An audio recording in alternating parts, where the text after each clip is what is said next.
cabezas de familia, de la importancia de mirar a nuestras casas, de mirar el fundamento. La semana anterior empezamos este seminario en California y fueron de mucha bendición. Ellos allí elaboraron una pequeña agenda que la entregaron a cada asistente. Yo más o menos en esta mañana vamos a continuar con las conferencias. El día de ayer comenzamos con el tema identificando los roles en la familia y la importancia que tiene de que entendamos cuál es el papel que nos corresponde a cada uno de nosotros, como esposo, como esposa, y dentro de ese marco, la función que tanto el padre como la madre tienen sobre los hijos. Y en esta mañana entonces vamos a hablar sobre el tema formando el carácter de nuestros hijos. Y vamos a estar, son las 9:45 y vamos a estar hasta las 11, ¿no? 11:30. Luego vamos a tener un break, un coffee break de 15 minutos. Y a las 11:45 hasta la 1:15, la hermana Marlene Duarte estará hablándonos sobre la importancia de la comunicación. Y después del almuerzo, entonces se estará hablando sobre educación sexual y el altar familiar. Creo que van a estar tocando esos temas: educación sexual, el altar familiar y el foro. Un foro, alguien preguntará, ¿qué es un foro? Un foro es la oportunidad que ustedes tienen de expresar sus inquietudes, porque nosotros aquí estamos compartiendo con ustedes la palabra de Dios y compartiendo estas enseñanzas, pero en el foro ustedes van a tener la oportunidad de presentar sus preguntas, y las hermanas, la hermana Marlene, la hermana Nubia, como panelistas tendrán la responsabilidad de contestar a esas preguntas. Yo hubiera querido estar en esa parte de las preguntas, pero desafortunadamente después del almuerzo yo no voy a estar con ustedes, pero sé que las hermanas pues harán lo mejor posible. Entonces, este es un congreso para padres y yo creo que no hemos entendido la dimensión de este trabajo de escuela dominical. Y por eso vemos quizás la respuesta. Nosotros los padres latinos y los pastores también, yo pienso, quiero animar a los pastores a que hagamos un mayor énfasis. Y a nivel congregacional, nosotros como pastores tenemos la responsabilidad de no solamente invitar a los hermanos, pero registrarlos. O sea, uno puede empezar un proyecto de registración. En 2 semanas es el Congreso para Padres. Quiero una reunión después de la escuela dominical con todos los papás, un ejemplo. Entonces, todos los papás, hermanos, quiero anunciarles que en 2 semanas vamos a tener el Congreso para Padres y yo quiero exhortarles para que ustedes asistan y los quiero registrar y hacer una registración y comprometer a esos papás para que puedan venir, porque ese tipo de eventos aligera nuestra carga ministerial, porque nos ayuda, nos permiten de pronto permitir que otros conferencistas toquen la problemática familiar y de pronto allanen un camino para que cuando nosotros estemos dando consejería o estemos enfrentando alguna situación familiar, pues ya haya como un puente tendido y sea quizás un poco más, no digamos más fácil, pero ya hay una problemática tratada. Entonces, en esto que estamos haciendo aquí es una inversión. Estamos invirtiendo y de pronto usted dirá, no, muy temprano el sábado en la mañana. Pero esto es como un curso acelerado para tocar o para tratar una problemática que no solamente consiste en formar una familia. A veces las personas piensan que el matrimonio, la familia, pues es decir, ir al altar o me junté con alguien y luego nos casamos. Y a veces llevamos la vida, pero no hay una planeación. Y las cosas nos salen bien, entre comillas, por la misericordia del Señor. Pero desafortunadamente no ha habido una planeación. Y la vida del hombre, si uno mira en la palabra de Dios, lo primero que uno encuentra en la Biblia es que Dios es un Dios de orden. La Biblia dice, en el principio la tierra estaba desordenada y vacía, ¿cierto? Eso dice la palabra de Dios. Entonces, dentro de ese desorden, en ese vacío, el Espíritu de Dios estaba presente para ordenar. Y luego uno va leyendo la palabra de Dios, por ejemplo, que el Señor no saca al pueblo de Israel de la esclavitud y lo lleva al desierto. Y bueno, pues aquí yo no sé para dónde vamos a tomar. No, había un plan trazado. Y cuando Dios dice, yo voy a habitar con este pueblo, entonces les hace construir un santuario, el tabernáculo. Y les estructura. No era que de pronto llegaba cualquier sacerdote y decía, no, yo voy a entrar allá y voy a poner esa. No, había una estructura, un orden. Y está claramente enmarcado en el libro de Levítico, que es el manual del sacerdote. Y así en cada área de la vida. Por ejemplo, anoche hablábamos del ejemplo de Manoa. ¿Cierto? Manoa va a ser el padre de Sansón, pero él no creció así, no. Ellos se estructuraron, desafortunadamente, como toda persona, Sansón tomó sus decisiones equivocadas y pagó por ello, pagó sus consecuencias. Entonces, es bueno que nosotros también tengamos un orden, una estructura en el orden familiar, porque realmente tiene importancia para nosotros. Entonces, hay unos roles en la familia, como papá, como mamá, los hijos, también la importancia que tiene la familia, el por qué es importante la familia y también construir esa familia sobre bases y sobre principios bíblicos. Amén. Y yo quiero que miremos en esta mañana algunas porciones de la palabra de Dios, pero primero en el Evangelio según San Mateo. Evangelio según San Mateo, vamos a mirar algo en el capítulo 7. El capítulo 5, el capítulo 6 y el capítulo 7 de Mateo nos hablan de lo que se llama el sermón de las bienaventuranzas. El sermón de las bienaventuranzas. Y en ese sermón, Jesucristo, enseñándole al pueblo, tocó varios aspectos muy profundos, doctrinalmente hablando. Y ya en el capítulo 7, al finalizar, es como la conclusión de todo lo que él ha dicho. Entonces dice el capítulo 7, en el verso 24, cualquiera pues que me oye estas palabras y las hace. Entonces el reto nuestro no es solamente oír una enseñanza, sino poderla aplicar a nuestras vidas. Entonces cualquiera pues que oye estas palabras y las hace, le compararé a un hombre prudente que edificó la casa del vecino sobre la roca, ¿cierto? Así es como dice. ¿Edificó qué? Su casa. O sea, cada persona, nosotros no estamos aquí para edificar la casa de mi hermano ni de mi hermana, sino mi propia casa. Entonces, estas enseñanzas no es para que digamos, ay, qué lástima que no vino fulano de tal. Uy, ¿por qué no vino aquella persona? No, realmente esta enseñanza es para mí porque quizás hay áreas de mi casa que necesitan una estructuración, una mejor estructura o quizás un reforzamiento. Entonces, cualquiera pues que oye estas palabras, las pone por obra, le compararé a un hombre prudente. La prudencia es una cualidad que generalmente uno observa mucho en las personas mayores, en los adultos mayores.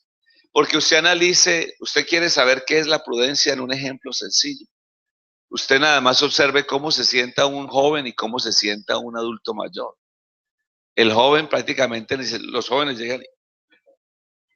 En cambio, un adulto mayor no se siente así. Él primero mira y a veces pone hasta la mano para saber si eso puede soportar su peso y luego delicadamente, porque uno de adulto mayor ya no tiene ni el tiempo ni la edad para darse el lujo de caerse, ¿cierto? Entonces ya, claro, la experiencia, los años nos han enseñado. Entonces, eso es prudencia, pero es una prudencia adquirida con el pasar de la vida. Entonces, la palabra de Dios tiene como propósito hacer sabio al sencillo. O sea, no necesitamos llegar a adultos mayores para ser prudentes. Es lo que la palabra de Dios nos quiere prevenir. O sea, que ahora usted y yo podemos alcanzar esa prudencia. Dice la palabra de Dios, descendió lluvia, vinieron ríos y soplaron vientos y golpearon contra aquella casa. Y dice la palabra de Dios que no cayó. ¿Por qué no cayó esa casa? Porque tenía un fundamento, ¿cierto? Un cimiento, estaba fundada sobre la roca. Y hace algunos años, hermanos, hubo un huracán que golpeó las costas de Texas y afectó el área de Galveston. Galveston es la zona turística que más cercana a Houston. Y generalmente cuando llega el verano, las personas que viven en Houston van a Galveston. Y salió una fotografía en el periódico, en todos los periódicos salió esa fotografía. Y es una porción costera de la isla de Galveston o de esa parte de Galveston. Y todas las casas en el suelo, todas las casas, una ruina, con la excepción de una casa. Hubo una casa que en medio de toda esa ruina había una casa que estaba intacta. Y eso llamó la atención. O sea, ¿por qué todas las casas están en el suelo y solo una quedó en pie? Y hubo un periodista que se atrevió y fue a hacerle la entrevista al dueño de esa casa. Entonces el dueño explicó por qué esa casa no cayó y él dice, es que cuando yo decidí construir esta casa, yo la hice una planeación y luego estructuré lo que iba a ser el cimiento donde se iba a parar esta casa y aparte de eso seleccioné los materiales y la construí de una manera tal que era prácticamente, no digamos imposible, pero sí muy difícil que un huracán la pudiese afectar. Entonces no es producto de la casualidad. Si queremos que nuestra casa permanezca en pie, no es porque nos salieron las cosas bien por de buenas, sino cuando planeamos y estructuramos y seleccionamos bien. Entonces es el propósito por el cual estamos aquí en esta mañana en este congreso. Y dice, pero cualquiera que oye estas palabras y no las hace, ¿cierto? Entonces perdemos el tiempo, se perdió este tiempo, se perdió esta madrugada, se perdió la gasolina que gastamos, se perdió. O sea que el secreto aquí está en oír y aplicar. Yo estaba leyendo un reporte que leí en un libro que siempre me parece interesante, que dice, ¿qué nos aporta el Japón? ¿O qué recibimos del Japón? Y por ejemplo dice que Japón es del tamaño de dos estados mexicanos, que son Chihuahua y Aguascalientes. O sea que en extensión territorial, el Japón tiene ese tamaño como los estados de Chihuahua y Aguascalientes. Y tiene más de 135 millones de habitantes en ese territorio. Pero hay algo más, tiene los 10 bancos más grandes del mundo. Y el nivel educativo y de longevidad, o sea que lo que es intelectualmente es un nivel muy adelantado y las personas viven muchos años. Y también dice que tiene los índices de criminalidad más bajos, mundialmente hablando. Y analicen ustedes, por ejemplo, que nos contaba el misionero Orlando Tobar, compartía esta experiencia cuando pasó lo del tsunami. ¿Ustedes se acuerdan el tsunami que golpeó Japón y vimos los reportes en las noticias, cómo el mar vino y eso fue impresionante? Ajá, y el hermano nos dice no hubo un solo saqueo. La policía no tuvo que hacer como hacen en Estados Unidos, que hay que traer la Guardia Nacional. Y peor en nuestros países, Y el hermano Orlando dice que la gente cuando ya abrieron las tiendas, dice que las líneas eran bastante prolongadas de personas esperando para ir a comprar, hacer la compra, como decimos. Pero el japonés no es como nosotros. Uno en un momento de crisis, usted por ejemplo en la Florida dicen viene un huracán y usted va a los supermercados y no encuentra nada, ni agua, ni comida, todos sus anaqueles quedan porque la gente va y no piensa, yo en mi casa somos 4, si el huracán dura una semana y no hay electricidad, vamos a consumir tanta agua. No, nosotros simplemente pensamos primero nosotros, toda el agua posible, toda la comida posible, mientras que el japonés no, el hermano Orlando dice que cada japonés esperaba y tomaban solo lo que necesitaban para la familia, porque ellos piensan que el que viene atrás también tiene necesidad.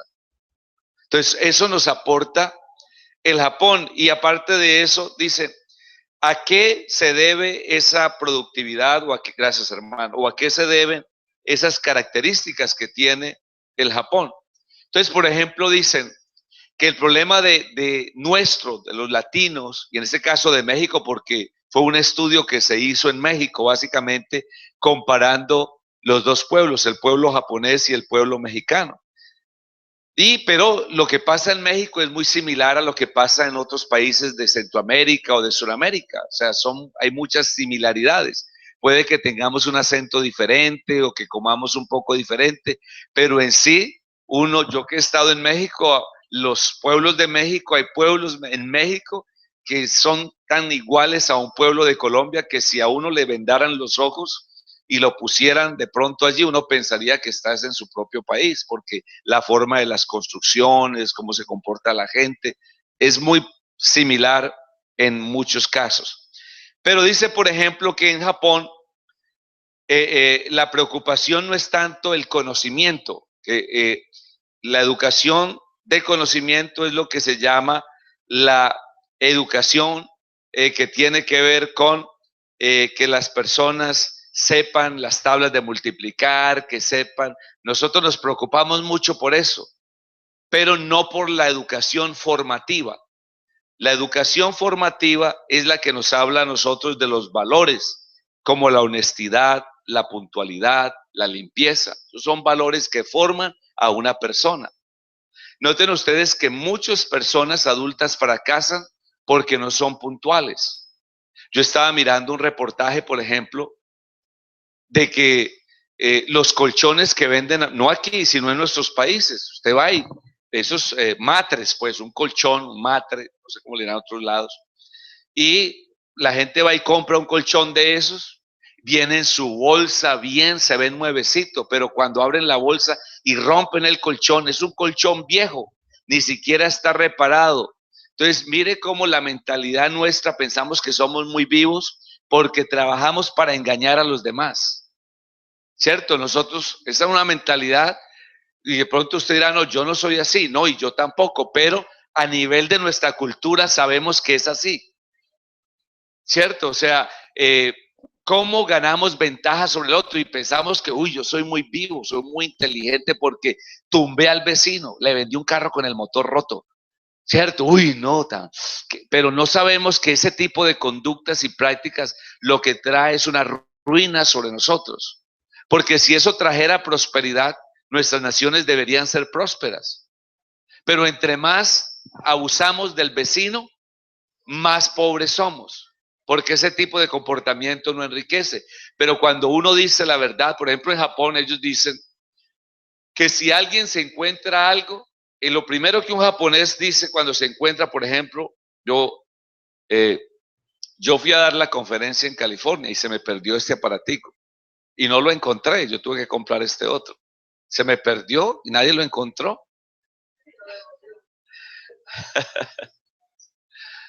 Entonces, pero en Japón dicen, cuando alguien dice, un japonés se encuentra algo, él no dice, ay, tan de buenas. ¿Cierto? Que es lo que, si usted va por ahí se encuentra un iPhone 6 en la calle y dice, ay, gloria a Dios, qué bendición. Lo que pensamos. Pero el japonés dice, esto es de alguien. Lo primero que él dice, a alguien se le perdió, porque esto no está ahí por casualidad. Entonces él va y lo retorna. Hay una oficina, una agencia donde retorna, mire, este teléfono lo encontré en tal parte. La esposa del misionero nos dice que en los parques de Japón, los niños van a jugar y dejan los jackets y cosas, y los japoneses toman esos jackets y hay un lugar en el parque donde ponen como todas las cosas que quedaron ahí, y si alguien dejó algo, viene, ay, aquí está mi chaqueta, y se la lleva otra vez para su casa. Eso no pasaría en nuestra cultura, ¿cierto? Porque nosotros asumimos, wow, qué de buenas que soy. Entonces quiere decir que de pronto tenemos mucho conocimiento. Nosotros sabemos mucho de Biblia y usted puede decir, no, esta es conferencia, yo me la hacía al derecho y al revés. Pero ese conocimiento intelectual debe estar al mismo nivel que el conocimiento formativo. La formación, los valores.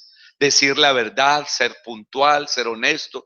Si el servicio es a las 7:30, sabemos que, pero a veces nosotros decimos, no, el culto ¿a qué horas es hoy? A las 7:30, pero es de oración. Entonces lleguemos a las 8:30.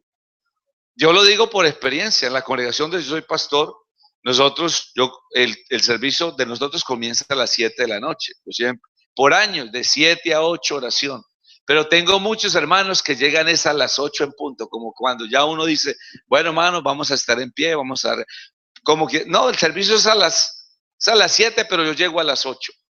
Entonces nosotros, por ejemplo, nuestra cultura, nosotros somos muy poco dados a la puntualidad, es algo que está en todos nosotros, porque así nos lo enseñaron. Ahí voy saliendo cuando apenas nos vamos a meter al baño, ¿cierto?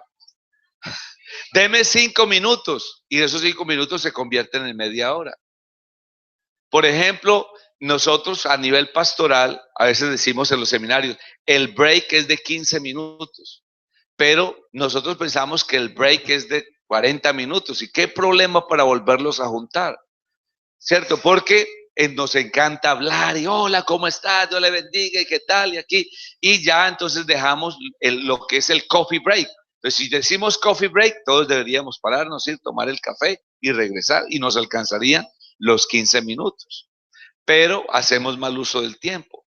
Entonces, todo eso obedece a que nos falta a todos nosotros. Aquí no estoy para decir que yo estoy exento de eso. Estamos luchando, batallando con algo que está en cada uno de nosotros, porque somos de esta misma cultura, somos latinos. Entonces, todas esas diferencias, dice, son las que han hecho grande al pueblo o al país de Japón. Por ejemplo, decían, un mexicano, ponemos un mexicano y un japonés, no es que el japonés sea más inteligente que un mexicano, nunca. Los dos son iguales de inteligentes, iguales de trabajadores, no hay ninguna diferencia. Pero decían, pero si ponemos 2 mexicanos y 2 japoneses, entonces los 2 japoneses sí son más inteligentes que los 2 mexicanos o que los 2 colombianos. Y usted dirá, ¿y por qué? Por una razón muy sencilla, porque los mexicanos, los colombianos, los hondureños, los salvadoreños no sabemos trabajar en equipo, mientras que los japoneses sí saben trabajar en equipo y el que trabaja en equipo avanza más. Nosotros somos felices, nuestra cultura, poniéndonos obstáculos entre nosotros mismos, ¿cierto? Nosotros nos ponen a trabajar, no sabemos cómo criticar lo que el otro está haciendo, cómo tumbarle, cómo esto es que no me gusta aquello, es que yo sí lo sé hacer, mientras que ellos se juntan 4 o 5 y todos aportan sus ideas. Por ejemplo, dicen, ellos no es como nuestros sindicatos. Los sindicatos en nuestros países exigen, pedimos más días laborables, pedimos más prestaciones sociales, pedimos no sé qué, el pueblo unido jamás será vencido. Y siempre pedimos y pedimos. En Japón ellos no hacen así. ¿Sabe cómo hacen los japoneses con las compañías? Ellos dicen, por ejemplo, fabrican aires acondicionados. Entonces dicen, este año nosotros los trabajadores produjimos 1000 equipos de aire acondicionado, un ejemplo. El próximo año les prometemos fabricar 1200 equipos con el 3% de error. Este año producimos 1000 con el 5% de error. El otro año prometemos producir 1200 con el 3% de error. Eso es lo que los empleados le dicen a la compañía. Entonces ahí sí dicen, y ahora ustedes que son los dueños de la compañía, ¿qué nos ofrecen a nosotros? O sea, porque es un compromiso, no es solamente, denme esto, denme aquello, porque esa mentalidad nuestra es la misma que traemos a Dios. Señor, dame el carro, dame la casa, pero nosotros quedamos para Dios. ¿Qué le devolvemos a Dios? ¿Cierto? La Biblia dice, dame, hijo mío, tu corazón. Ahora, y el tercer punto de lo que aprendemos del Japón es en cuanto a la religión. Ustedes saben que el Japón, la religión es el shintoísmo, no el cristianismo. Y entonces los japoneses dicen, cuando nosotros vamos al templo, nosotros no vamos a pedir, nosotros vamos a dar. Y en cambio nosotros no venimos a dar, nosotros sí venimos a pedir. Entonces esa es la gran diferencia. ¿Y qué gran diferencia hace eso? porque uno espera siempre que Dios me dé aquello, Dios dame esto, dame lo otro, endereza a mi hijo, endereza a mi hija, endereza aquello. Pero, ¿y qué pasa con nosotros? ¿Cierto? Entonces, qué bueno cuando nosotros tomamos los valores que están aquí, porque Jesús dice, ¿a qué compararé al hombre que oyendo estas palabras las pusiere por obra? Amén. Entonces, he dicho todo esto porque queremos formar el carácter de nuestros hijos y queremos usar para eso Proverbios 22:6, que dice, instruye al niño en su camino y aun cuando fuere viejo, no se apartará de él. Amén. Entonces, esta educación, esta instrucción es una instrucción formativa, dándole prioridad a los valores. El día de ayer, por ejemplo, decíamos que la familia es importante porque en la familia se forman los conceptos más importantes para una persona. Por ejemplo, el primer concepto que forma la familia en un individuo es el concepto de sí mismo. Y eso nos habla a nosotros, como decíamos anoche, de lo que es la autoestima. ¿Cuántos de nosotros no tenemos una pobre autoestima? No, es que soy muy feo. No, empezando por eso, porque desde niños, ay, este niño sí es tan feito que es. Y nos han transmitido, un concepto de que la hermosura tiene que ver con una estética física, cuando realmente la belleza, si así le podríamos decir, es un conjunto, es un elemento. Por eso nuestra cultura vive fabricando dioses y diosas de carne y hueso, porque son puestos como un mito. Y ustedes vieron, por ejemplo, este hombre que se cambió de sexo y que ahora dice que es mujer, que fue un atleta muy famoso, y ahora entonces dice, ya no me llamo Gilberto, ahora me llamo Caitlyn. Y salió en una revista que se llama Vanity Fair. Y la persona que tomó esas fotografías es Anna Leibovitz. Esa señora es la fotógrafa más famosa que hay en Estados Unidos. Es una fotógrafa excelente. Y obviamente que esa fotografía que aparece en la primera página no fue como la fotografía de nosotros. A ver, un selfie, ya. No, esa fotografía fue hecha por una profesional y tiene innumerables retoques. Y claro, usted ve esa fotografía y se ve una persona que tiene una apariencia agradable a los ojos. Porque eso es lo que fabrica nuestro mundo. Ídolos, dioses de carne y hueso, una estética, y nos han hecho pensar que esa es la belleza. Por eso muchas mujeres se tiñen el cabello de rubio, porque piensan que el rubio es más hermoso que ser con el pelo negro, por decir algo, castaño. Entonces, una tendencia, o por eso las jovencitas quieren o están tristes con su apariencia física, y entonces ya muchos papás en la cultura nuestra, de premio de 15 años, le regalan a su hija un aumento de senos o un aumento de glúteos o una cirugía plástica de nariz, que ese es el cumpleaños para la niña, porque hay un concepto de estética que tenemos y que nos hace pensar que esa es la belleza. Entonces hay una autoestima mal trabajada, mal formada. Qué diferente es si sabemos estimular a nuestros hijos, cuando sabemos impulsarlos, cuando sabemos que tienen debilidades, pero que también tienen fortalezas. Qué bueno cuando sabemos balancearle a nuestros hijos, porque a veces hay papás que se van al otro extremo. No, que le dan una autoestima baja al niño, pero le levantan la autoestima y ese niño llega creyendo que él es el rey del mundo, ¿cierto? Entonces, nosotros como papás debemos tener una vida balanceada para poder instruir a otros. Y ese es un problema que se ve en nuestra cultura, en nuestra sociedad, porque hay unos desbalances en la estructura de las personas. Y obviamente, como dijo el Señor Jesús, un ciego no puede guiar a otro ciego, ¿cierto? Porque corren el peligro de que los dos puedan tropezar en el camino. Entonces, claro, obviamente nos está hablando el Señor Jesús de la importancia de tener plena capacidad para poder enseñar. Eso es lo que nos quiere decir, porque una persona invidente no quiere decir que no pueda estudiar, no pueda trabajar. Tenemos personas que son invidentes, pero no por eso son menos que cualquiera de nosotros. ¿Sí me explico? Sino que el Señor lo pone en ese contexto, en el sentido de que para formar hay que tener una claridad, hay que tener una visión, hay que saber dónde estamos parados, porque estamos formando, estructurando. Entonces, por eso es importante la familia, porque se forma ese concepto, el concepto que el niño tiene de sí mismo, una autoestima balanceada. Eres hijo de Dios, eres lavado por la sangre de Cristo, eres lleno del Espíritu Santo y el Señor te puede usar para grandes y maravillosas cosas. Eso fue lo que mi abuela hizo conmigo. A mi abuela quizás nunca le dieron este tipo de conferencias, nunca le hablaron de eso, porque yo nací en un pueblo pequeño, pero crecí en el campo. Mis primeros años de infancia fueron en el campo. Y obviamente que mi padre no tuvo acceso a una educación superior. Fue un hombre del campo también. Y mis abuelos, ni se diga. Pero mi abuela, cuando recibió el evangelio, porque la palabra de Dios hace sabio al sencillo.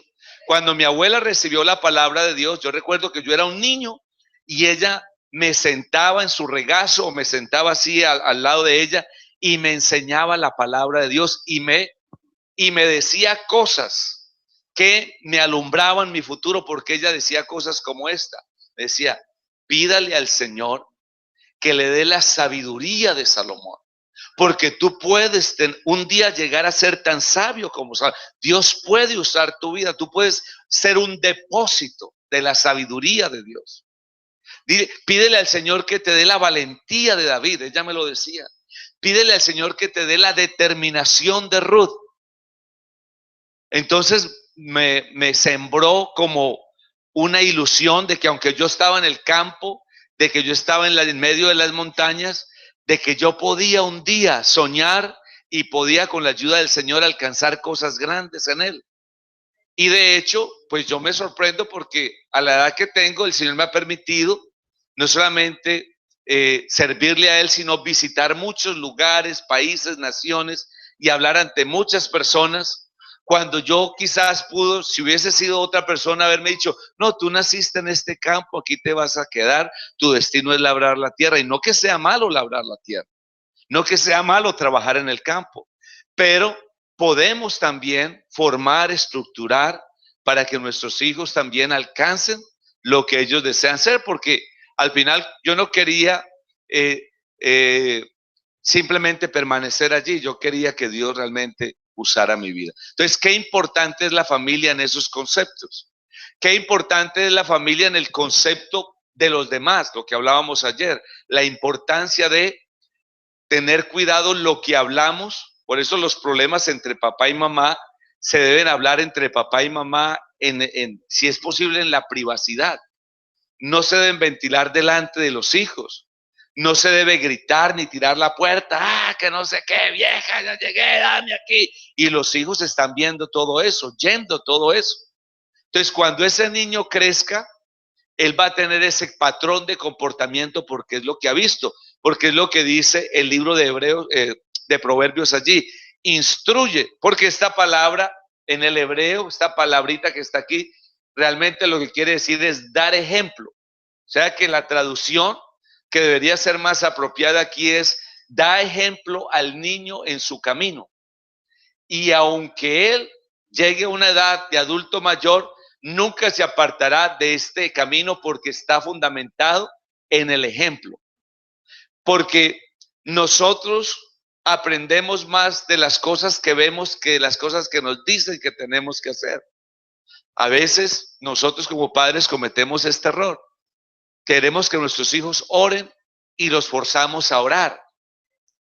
Y desafortunadamente tomamos la oración como un castigo. Si no te portas bien, te pongo a orar. Entonces el niño piensa que la oración es algo malo, porque cuando no está haciendo las cosas bien, de castigo lo mandan a orar, cuando la oración es un vehículo. La oración es el autobús que nos lleva a la presencia de Dios. Eso es lo que hace la oración. O sea, cuando yo oro, entonces mi alma, mi espíritu, mi ser está entrando en conexión, ¿cierto? Estoy acercándome, estoy entrando, estoy tocando las puertas del Dios Todopoderoso. Entonces es muy importante este tipo de situaciones en la formación de la vida de nuestros hijos. porque los estamos formando, les estamos darle forma es que al final se vea lo que no se veía, así como un escultor.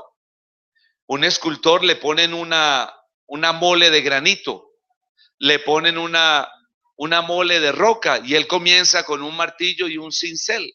Y ahí está, bla, bla, bla. Y usted mire y viene y dice, pero ¿qué será lo que está haciendo ahí? ¿Cierto? Y usted no le ve forma a eso. Es que yo a eso, y el que no entiende de arte dice, yo a eso no le veo ni pies ni cabeza. ¿Cuántos no hemos dicho esa expresión? Yo a eso no le veo. Eso no, ni eso está todo enredado. Pero con el tiempo, entonces se presenta esa escultura. Se dice, uy, de esa piedra hizo ese caballo. ¿Cierto? Uy, de esa piedra hizo el busto de una persona famosa, porque eso es lo que hace un escultor, le dio forma a ese pedazo de roca. Entonces lo mismo hace Dios con nosotros.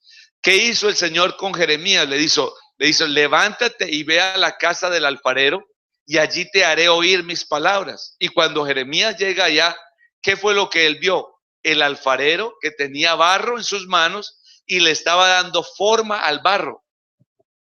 ¿Qué forma le estaba dando? Forma de vasija. O sea, estaba haciendo una vasija. Dice que mientras la hacía, se le echó a perder en sus manos. Pero el alfarero no comenzó a llorar y dijo, oh, no, ¿qué voy a hacer? Se perdió. No, él dice, tomó más barro, lo mezcló con ese barro que tenía allí e hizo una vasija que quedó mucho mejor que la que estaba haciendo primero. Eso es lo que dice la palabra de Dios en Filipenses capítulo 1 y verso 6. El que comenzó en vosotros la buena obra la perfeccionará. Entonces, ser cristiano, uno no se convierte al cristianismo solo para ser cristiano 3 o 4 o 5 años. No, esta es una carrera como el matrimonio, para toda la vida y que trae bendición. ¿Sabe qué dice la palabra del Señor? Que cuando una persona muere en el Señor, él muere, pero sus obras no terminan ahí. Por ejemplo, mi abuela, que fue la que me enseñó a mí la palabra de Dios, ella no me vio a mí en el pastorado, ni me vio sirviendo al Señor, ni siquiera bautizado. Porque cuando ella murió, yo ya vivía aquí en los Estados Unidos. Así que yo me bauticé aquí en Estados Unidos, aquí me convertí al Señor. Así que cuando ella murió, yo ya estaba aquí. O sea, ella nunca me vio venir a la iglesia ni alabar a Dios. Ella no vio eso. Y lo más tremendo de esto es que por parte de mi abuela materna, yo tengo 5 tíos varones. Y yo recuerdo que cuando era un niño, mis tíos eran tomatrago, viciosos, y mi abuela siempre en su Biblia mantenía unas fotografías en diferentes partes. La abuela tenía una Biblia grande y en diferentes partes fotografías singulares, únicas de cada uno de sus hijos. Yo en una ocasión le dije, abuela, ¿usted por qué guarda fotos de ellos? Yo, porque un día van a venir al Señor. Pues ella murió, mi abuela murió. Pero es ahora, después de muerta, 4 de mis tíos hoy en día son convertidos y bautizados en el nombre del Señor Jesucristo. Solo falta uno, o sea que se cumple lo que dice la palabra de Dios, ¿cierto? Ella no lo vio, pero es que la palabra de Dios es viva y eficaz y más cortante que toda espada de 2 filos y penetra hasta partir el alma y el espíritu. Dice que penetra hasta los tuétanos. Y está hablando de la médula ósea, del asiento físico de la vida del ser humano. Entonces la palabra de Dios verdaderamente tiene poder, amén, para cambiar y transformar la vida de una persona. Entonces es importante pues que nosotros nos basemos en la palabra de Dios para formar, estructurar y para guiar el futuro de nuestros hijos, el futuro de nuestra casa. Y este es un esfuerzo que hace Escuela Dominical.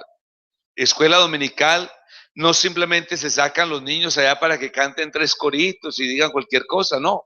Hay un proyecto a nivel nacional para estructurar a los niños de nuestra iglesia. Y se ha venido trabajando en ello a lo largo de estos 25 años. Y gracias a Dios por los maestros de Escuela Dominical. Porque un maestro de Escuela Dominical no es como un cargo de Dorcas o de jóvenes que se nombra cada año. Un maestro de escuela dominical tiene una vocación. Y cuando uno se identifica con esa vocación, entonces usted puede servir en ese propósito de, a través de la enseñanza de la palabra de Dios, formar valores como la disciplina, como el orden, como el respeto, como el cuidado, como la honradez y tantas otras cosas que son fundamentales. Entonces, un esfuerzo, y de eso se tratan estos congresos de escuela dominical para padres, y que nos gustaría que este lugar hoy hubiera estado completamente abarrotado, porque es lo que va a servirnos a nosotros como herramienta para poder compartir con nuestros hijos, no el modelo que el mundo nos presenta de cómo debe ser una familia. El modelo del mundo está ahí, hay programas de televisión que nos dicen hoy en día a nosotros cómo deben ser las familias. Hay una, no sé cómo se llama, Familias Modernas, creo que se llama un programa de televisión, y es una familia donde hay de todo, donde hay, como está nuestra sociedad hoy en día, homosexuales, lesbianas, tatuados, drogadictos y tantas otras cosas que están en nuestra cultura hoy. Pero ese no es el modelo para nosotros. El modelo nuestro está en la palabra de Dios. Amén. Este es nuestro modelo. Y sobre esa base queremos instruir a nuestros niños. Es importante entonces entender que el ser humano es un ser integral. Yo quisiera que la hermana y el hermano, quien está me ayudara. Bueno, gracias. El ser humano es un ser integral, tal como lo dice la palabra de Dios en Primera de Tesalonicenses, capítulo 5 y verso 23. Mire cómo dice, hablando del ser humano. Dice, y el mismo Dios de paz os santifique por completo. O sea, completo es algo que no le falta nada, ¿no? Algo que está completo, pues no le falta nada. Dice, y todo vuestro ser, espíritu, alma y cuerpo. Entonces aquí nos presenta la palabra de Dios al hombre como un ser integral, que está compuesto por espíritu, alma y cuerpo. Ese ser integral debe estar irreprensible para la venida de nuestro Señor Jesucristo. Entonces la Biblia presenta al hombre como un conjunto, un ser integral. Y estamos hablando de formación, formando el carácter de nuestros hijos. Pero para poder formar el carácter de nuestros hijos tenemos que entender tres cosas que están aquí, si la hermana, que este ser integral se compone de temperamento, se compone de carácter y se compone de personalidad. Y todos nosotros hemos oído hablar de esto, del temperamento, del carácter, de la personalidad. Y de pronto tenemos un concepto diverso de lo que es el temperamento o de lo que es el carácter o de lo que es la personalidad, o hasta quizás los mezclamos. Por ejemplo, uno oye entrevistas, a veces entrevistan a un futbolista de cualquier nación. A ver, cuéntenos, aquí tenemos a la estrella del equipo, el señor fulano de tal. Cuéntenos, ¿en qué se basó la clave para el triunfo hoy? Bueno, che, ¿qué querés que te diga? No sé, tuvimos personalidad y entonces, ¿tuvieron personalidad? ¿Usted ha oído hablar a algún futbolista decir, tuvimos personalidad? No, che, que tuvimos carácter y entonces, ¿a qué se refieren con eso? Entonces, se refieren a un comportamiento, a una conducta, a una estructura. Se refieren a no solamente correr y saberle pegar al balón, sino que en medio de esos 90 minutos se presentaron momentos de desánimo, momentos de adversidad, y que pese a todo lo que les era contrario, superaron y ganaron. Por ejemplo, lo que pasó en 1950 en Brasil, algo que se conoce como el Maracanazo. Quizás usted ha oído hablar de eso. Se conoce así porque era la final del Campeonato Mundial de Fútbol en Brasil y se jugó en el estadio de Maracaná. Y dicen los historiadores que el equipo de Brasil saltó al segundo tiempo. Cuando terminó el primer tiempo, iban ganando 1-0, y cuando comenzó el segundo tiempo, debajo de la camiseta de Brasil tenían una que decía Brasil campeón.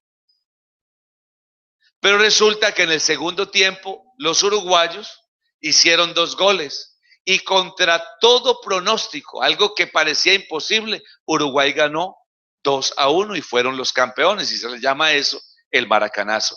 Y en Uruguay, en Montevideo, en el Estadio Centenario, hay un museo exhibición, y dentro de ese museo hay una parte destinada exclusivamente a los que lograron esa hazaña. Y ahí están las entrevistas, lo que expresaron. Y dentro de esas entrevistas, entonces hay uno que dice, ganamos porque tuvimos mucha personalidad. Entonces vamos a mirar en esta mañana cada una de estas áreas para irlas definiendo. Entonces vamos a hablar primero del temperamento.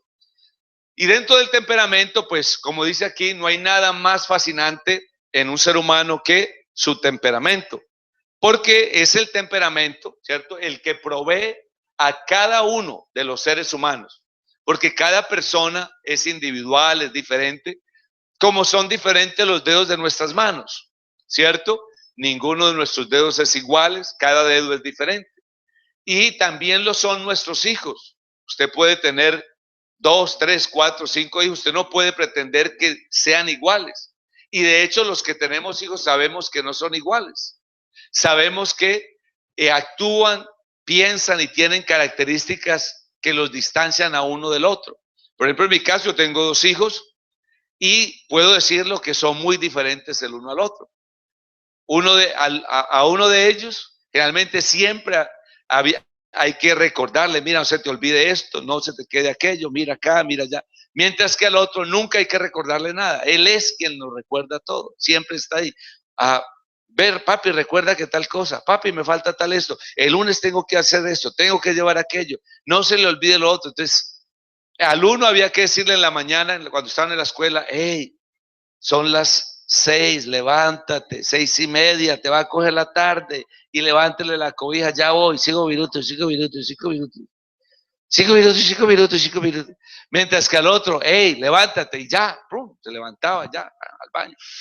Muy diferentes. Y en cada una de sus áreas, y aunque físicamente tienen rasgos, características que pues lo relacionan al uno al otro, pero son diferentes. Entonces el temperamento nos está diciendo a nosotros que provee a cada ser humano cualidades de singularidad. Singularidad quiere decir algo que es único, únicas en su género y que le hacen tan individualmente diferente de sus congéneres o de las otras personas, y diferentes son las formas que Dios ideó para los cristales de los copos de nieve, y es verdad, o sea que cada ser humano es único, es especial, tiene una singularidad, una particularidad. Aunque tenemos varios tipos de temperamento, ¿cierto? Hay 4 tipos básicos, que es el temperamento colérico, el flemático, el sanguíneo.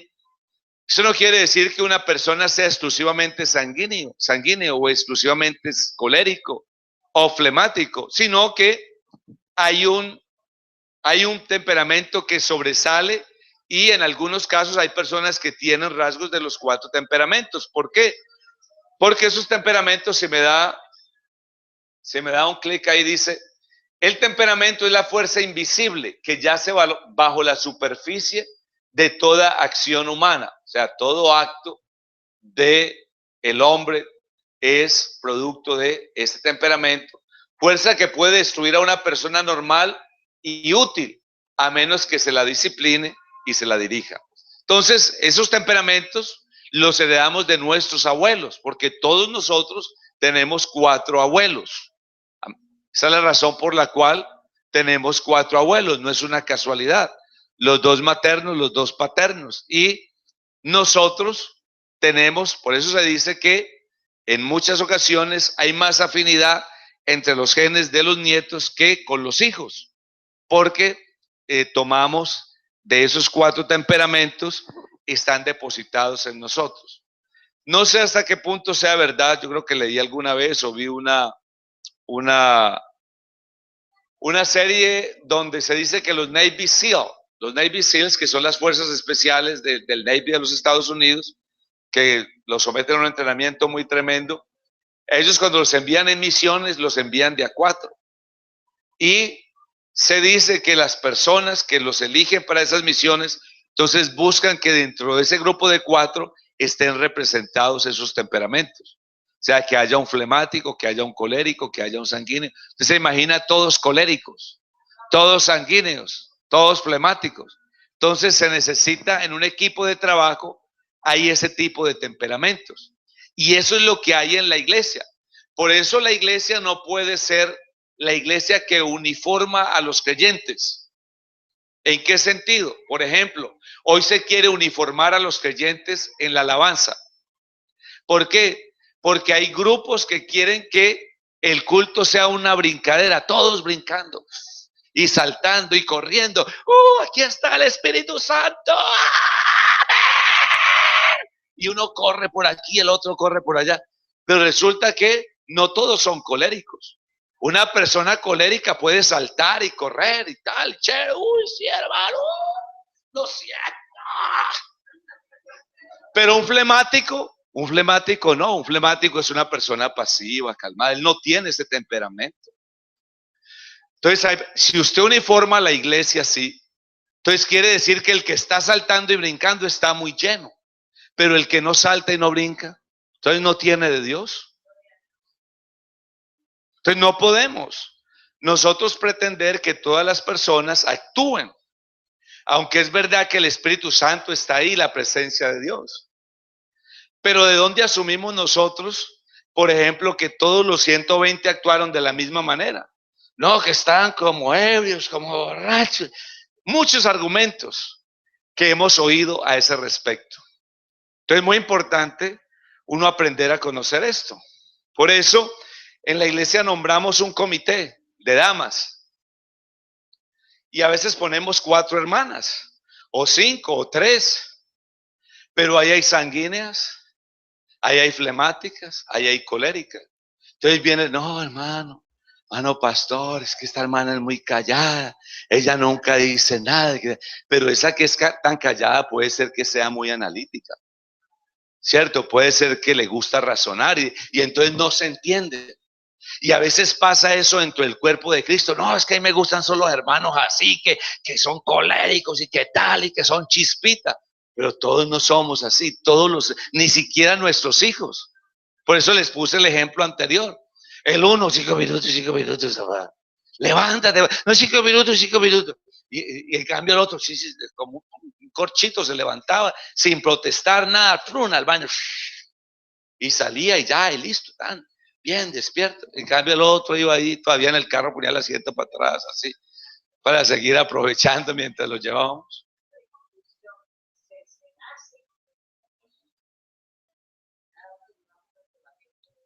Sí, aquí lo vamos a ir definiendo. Entonces por ahora estamos en esta parte que es si me lo devuelve un momentico, hermana, donde decía es la fuerza invisible que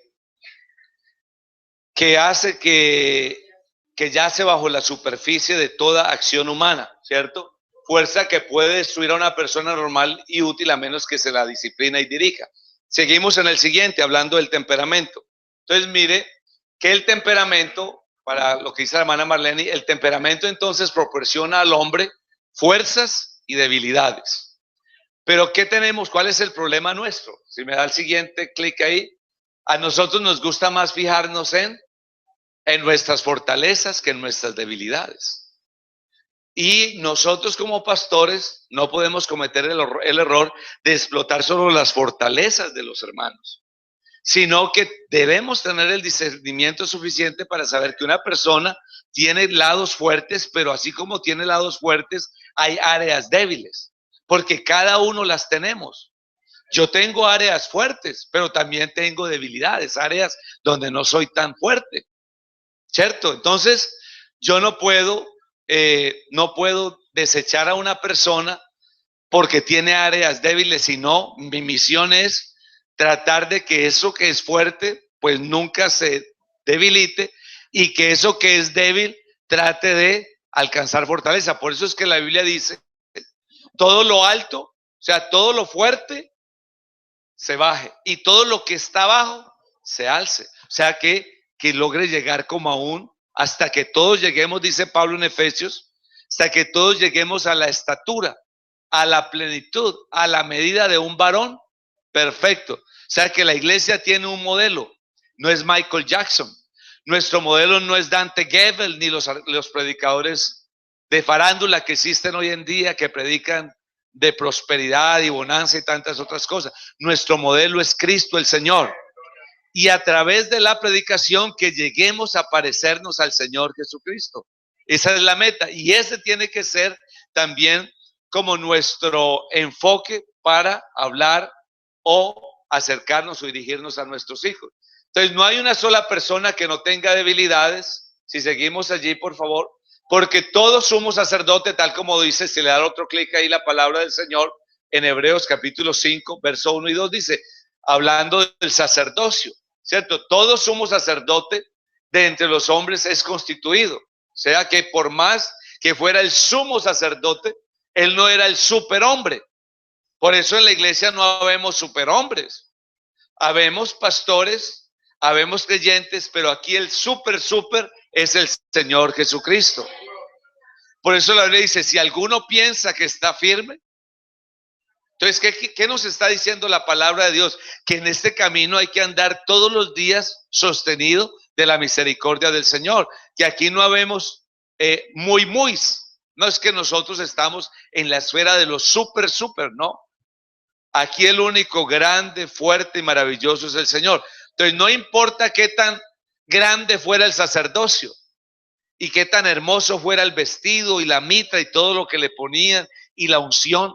Debajo de todo eso seguía habiendo un hombre. Amén. Entonces nunca se nos olvide que detrás de nosotros siempre hay un ser humano, una persona, con fortalezas y con debilidades, lo que nos quiere decir aquí la palabra de Dios. Entonces dice que a través de ese sacerdocio se presentaban ofrendas y sacrificios por los pecados, pero el sacerdote no se le podía olvidar esto, mire, debería mostrarse paciente. Entonces, si algo necesitamos nosotros como pastores y como creyentes de la iglesia es paciencia para entender a los que recién llegan a la congregación. Porque a veces queremos que las personas lleguen y ya, porque se bautizaron, entonces tienen que caminar, vestir, hablar como nosotros queremos que lo hagan, pero no somos nosotros los que hacemos a las personas, es Cristo el que moldea a las personas. Claro, nosotros damos una guía, un lineamiento, enseñamos la palabra, pero la obra la tiene que hacer es el Señor en el corazón. Porque si yo le digo a alguien, no vístase así, haga, él lo hace por hacerme caso a mí. Pero puede que en su corazón no esté la obra de Cristo. Y lo que necesitamos es la obra de Cristo en nuestras vidas. Y es lo que nuestros hijos necesitan también. Y eso es lo que vamos a ir mirando. Este estudio se va a ir poniendo cada vez más interesante con la ayuda del Señor. Seguimos en el temperamento. Expresiones como esta, escuche. ¿Por qué será que no puedo controlarme? Esa expresión la hemos dicho nosotros en algún momento. ¿Cierto? ¿Por qué será que no puedo controlarme? Sé perfectamente lo que está bien y lo que está mal, pero no puedo remediarlo. Aunque sé que está bien, de todas maneras, como que aunque sé que está bien, no soy capaz de hacerlo. Y aunque sé que está mal, no soy capaz de corregirme. Y eso que decimos aquí no solamente nos pasa a nosotros. El apóstol Pablo, mire lo que escribió, dice la palabra de Dios en Romanos capítulo 7, verso 12 y 20, dice, porque el querer el bien está en mí, ¿cierto? O sea, yo quiero hacer el bien, pero no el hacerlo. O sea, una cosa es querer y otra es llevarlo a la práctica. Entonces, ¿quién no quiere orar? Todos queremos orar. Uy, hermano, vamos a orar, vamos a clamar. Pero uno se arrodilla a orar y a los 5 minutos ya le duelen las rodillas. Uy, se me quedó la estufa prendida. Ay, yo no tranqué la puerta de la casa. Uy, y se acuerda uno que nos llamó a fulano y que nos llama. Y la oración se le vuelve una batalla. ¿Cierto? Eso nos pasa a todos. Porque el querer está en nosotros, pero ya, uy, sí, uno cuando el pastor dice, hermanos, porque Ana se humilló y clamó y derramó su alma y Dios le concedió el milagro. Y uno dice, uy, yo quiero orar como Ana. Uy, sí, uno le dice, uy, mi amor, tenemos que orar como Ana. Uy, sí, verdaderamente que sí. Mañana nos levantamos a las 5 de la mañana. Uy, sí, ponen el reloj. Y sí, el primer día bien, el segundo día, el tercer día, pero de pronto ya el cuarto, quinto. Ay, no, como que, uy, no, mejor hoy no, mañana continuamos. Y al otro día, uy, no, mejor pasado mañana. Y, no, y cuando menos piensa, se perdió. Y dejamos esa buena costumbre. Entonces, porque a veces queremos hacer algo, pero hay una naturaleza, hay algo en nosotros que batalla. Así como dice la palabra de Dios que hay una lucha entre la carne y el espíritu. Jesucristo lo dijo, velad y orad para que no entréis en tentación. Porque no hago el bien que quiero, sino el mal que no quiero, eso hago. Y si hago lo que no quiero, entonces ya no lo hago yo, sino el pecado que mora en mí. Entonces hay una cuestión que tiene que ver con el temperamento, algo que hemos heredado, que es lo que dice aquí más adelante. Si me da clic, por favor. Entonces, ya hablando de temperamento, todos hemos heredado. Hay una herencia de nuestros padres y ese temperamento que hemos heredado, que llegó en nuestros genes, trae fortalezas y trae debilidades. Y la Biblia, la palabra de Dios, al temperamento, en algunos pasajes, es al temperamento lo que la Biblia llama el hombre natural, la carne, el viejo hombre, la carne corruptible. O sea que ese es ese temperamento, ese es despojados del viejo hombre que está viciado con sus hechos. Entonces vamos ahora sí a darle la definición final a lo que es el temperamento. Podríamos decir entonces que el temperamento es la resultante de una combinación de rasgos congénitos que en forma subconsciente, ¿cierto? Los genes no están ahí diciendo, como nos ponen las películas, que el ángel bueno y el ángel malo. Usted ha visto que entonces el ángel malo le dice, no lo hagas, no lo perdones. Y el bueno, sí, perdónalo, mira. Y entonces está la persona que no sabe a quién hacerle. Los genes están ahí subconscientemente, no nos hablan. No nos vamos a dormir y todos los genes están allí diciendo de mira esto. No, subconscientemente, o sea, sin darnos cuenta, afectan el comportamiento del hombre. O sea que esos rasgos congénitos afectan el comportamiento del hombre. Si me da un clic allí, estos rasgos se disponen genéticamente con base a la nacionalidad. Entonces mire que dentro de esos rasgos congénitos o afectan también la nacionalidad, o sea, de dónde venimos, cuál es nuestra raza, el sexo, si masculino, femenino, y otros factores hereditarios, y se transmiten a nosotros genéticamente. El ordenamiento de los rasgos temperamentales, o sea, el ordenamiento de los rasgos temperamentales es tan impredecible como el color de los ojos, o el color del cabello, o el tamaño del cuerpo. O sea, ¿qué quiere decir esto aquí?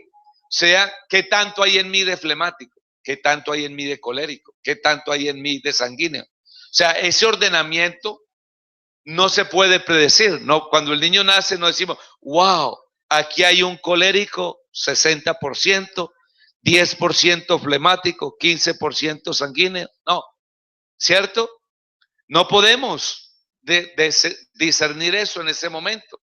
Es un ordenamiento temperamental que es impredecible. Entonces, eso es básicamente lo que sería el temperamento. Ahora vamos a hablar de el carácter, porque es lo segundo, la segunda característica que hace a un ser humano integral. Ya hablamos del temperamento, ahora vamos a hablar del carácter. El carácter es lo que en psicología se llama el yo verdadero. O sea que el carácter ya no es una apariencia, es el verdadero yo. En Primera de Pedro capítulo 3 y verso 4, Primera de Pedro capítulo 3 y verso 4, ya aquí tomamos la versión Nácar Colunga. Esta versión se refiere al carácter como el hombre oculto del corazón. O sea que ya dentro del carácter nos está diciendo que es ese que muy pocos llegan a conocer. Ese de quien Jeremías dice, engañoso es el corazón y perverso más que todas las cosas, ¿quién lo conocerá? Y dice el Señor, yo, el Señor, el que escudriño la mente y el corazón. Nuestra versión dice, Primera de Pedro en el capítulo 3 y en el verso 4 dice, hablando de, en cuanto a lo que debe ser la compostura, dice, habla de un ser interno, verso 4, una vestidura interna del corazón. O sea que esa versión Nácar Colunga habla de el hombre que está en el corazón. Y eso es lo que en psicología se llama o se define como el yo verdadero, que es el carácter. Si me da otro clic allí, ¿cómo obtenemos nuestro carácter? Es el resultado de nuestro temperamento natural, o sea, ya flemático, colérico, sanguíneo, en el ordenamiento que tenga, pero modificado por una formación. O sea, que el carácter, entonces por eso estamos hablando, moldeando el carácter de nuestros hijos. Entonces, el carácter es el temperamento natural, pero se va modificando por la formación que vamos recibiendo desde la infancia, a través de la educación, las actitudes, creencias, principios y las motivaciones básicas que van estructurando la vida de ese niño hasta que se convierta en un jovencito, en un joven y hasta que sea un adulto. Entonces, eso es el carácter. Y a veces el carácter también se le ha denominado el alma del hombre, constituida por, según algunos, la mente, las emociones y la voluntad. Entonces, el carácter es algo que nosotros podemos formar mediante lo que le transmitimos, enseñamos, le damos a nuestros hijos mediante nuestro ejemplo. Y la tercera característica es la personalidad. Y la personalidad entonces viene a ser la exteriorización de nuestro yo. En otras palabras, que puede, o sea, esta personalidad puede o no confundirse con nuestro carácter según lo auténticos que nosotros seamos. ¿Por qué? Porque muchas veces la personalidad es una fachada que cubre un carácter débil o desagradable. Entonces, si le da otro clic ahí, y desafortunadamente muchos juegan un papel hoy en día basados en lo que creen debe ser una persona y no en lo que realmente es. Que eso es lo que hacen los políticos, por ejemplo. Un político no nos está hablando de lo que realmente piensa esa persona, sino de la imagen que le están construyendo. El señor que tenemos ahora en la Casa Blanca, a nosotros nos vendieron una imagen y fue lo que la gente compró. La gente compra es una imagen. ¿Por qué hablo de imagen? Porque cuando una persona oficializa su candidatura, entonces él tiene un equipo que es el equipo que dirige su imagen. ¿Cómo debe vestirse? ¿Cómo debe poner la corbata? ¿Cómo debe arremangarse la camisa? Cuando se siente, ¿cómo se debe sentar? ¿Cómo debe mirar? Le miden qué tan alto debe tener la barbilla, su postura, la posición de los hombres. No crea que cuando el señor Barack Obama se sentaba cuando era candidato y todo lo que hacía era porque eso era natural de él. No, eso se lo formaron, fue la imagen que nos vendieron. Un hombre amable, y usted ve el político, viene la mamá con el niño, hasta de pronto todo así, lloradito, y el político lo toma en los brazos y dice, wow, y es una sonrisa. Ese político no le importa si su niño es bonito o no, él lo que está vendiendo es una imagen. Nos está exteriorizando algo. Y es lo que pasa a veces con nosotros cuando venimos a la iglesia, que venimos en el carro como Pacquiao y Mayweather. Ay, papá. Y cuando apenas llegamos al parking lot, Dios le bendiga, hermano. ¿Cómo está? Bien, en victoria. Dios le bendiga. Paz de Cristo. Que el Señor le guarde. Y usted ay, qué pareja tan feliz, la pareja perfecta. Pero resulta que no. Detrás de ellos hay un carácter débil o de pronto un carácter feo, pero se presenta otra imagen.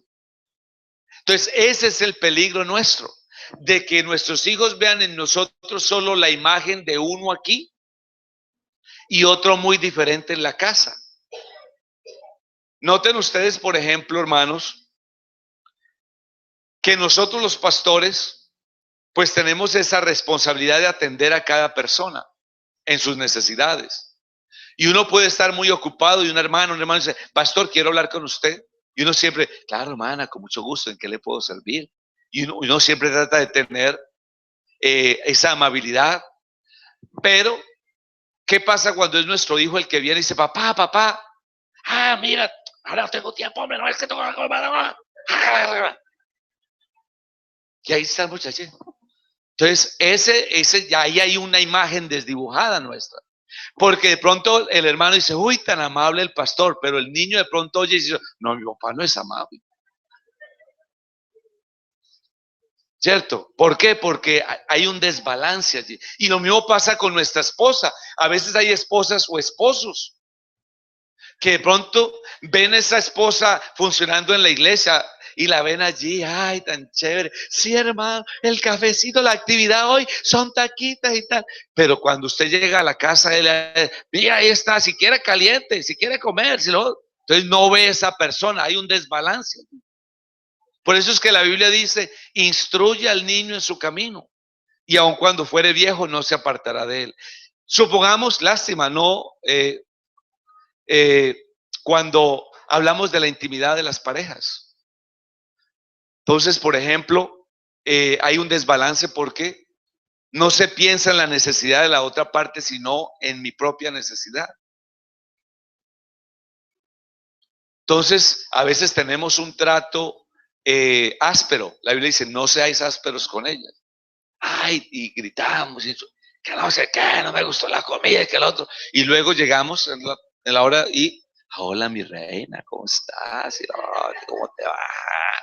Pero ella tiene la imagen fresca de una situación que fue desagradable y dice, uy, no, pero ¿cómo así? Y puede que de pronto cumple su deber conyugal, pero no hay una entrega, no hay una realización.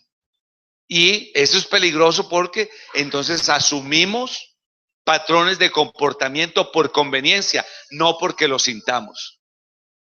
Entonces, en esto se trata, al hablar de formar el carácter de nuestros hijos, de estructurar muy bien lo que es su temperamento, lo que es su carácter y lo que es su personalidad.